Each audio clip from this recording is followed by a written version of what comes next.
സുമതിവളവിൽ അങ്ങനെ വെള്ള സാരിയുടെ ദക്ഷിണെ കാണിക്കുന്ന ഒരു പരിപാടിയല്ല. ഇതിന്റെ ഒരു പെർസ്പെക്റ്റീവ് വേറെയാണ്. ഈ ടിപ്പിക്കൽ പ്രേത രൂപങ്ങളെയൊക്കെ മാറ്റി പൊളിച്ചെഴുതുന്ന ഒന്നായിരിക്കും സുമതി വളവ്. അങ്ങനെ ഈ നമ്മൾ പണ്ട് ടിപ്പിക്കലി കാണുന്ന വെള്ള സാരി എടുത്ത് വരുന്നു, പല്ലക്ക് വരുന്നത് അത് സിനിമാക്കാരുടെ ഭാവനയിലുള്ള ഇതാണ്. ഭയം എന്ന് പറഞ്ഞാൽ അതല്ല. ഭയം എന്ന് പറഞ്ഞാൽ സൈലൻസിനെ നമ്മൾ ഭയക്കണം പലപ്പോഴും.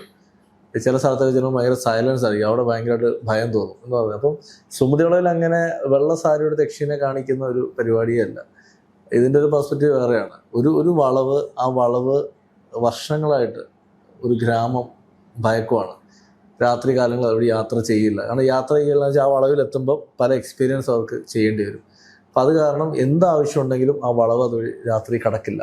അപ്പോൾ ആ ഒരു വളവിലുണ്ടാവുന്ന പ്രശ്നങ്ങളും അതിനെ എങ്ങനെ അവിടുത്തെ നാട്ടിലെ കുറേ കഥാപാത്രങ്ങൾ കണക്റ്റഡ് ആവുന്നു, ഇതിനെ കണക്ട് ചെയ്തുകൊണ്ട് പോകുന്ന മറ്റൊരു സ്റ്റോറി, അതെങ്ങനെ ക്ലൈമാക്സിലേക്ക് ലീഡ് ചെയ്യുന്നു എന്നതാണ് സുമതിവളവിൻ്റെ ഔട്ട്ലൈൻ എന്ന് പറയുന്നത്.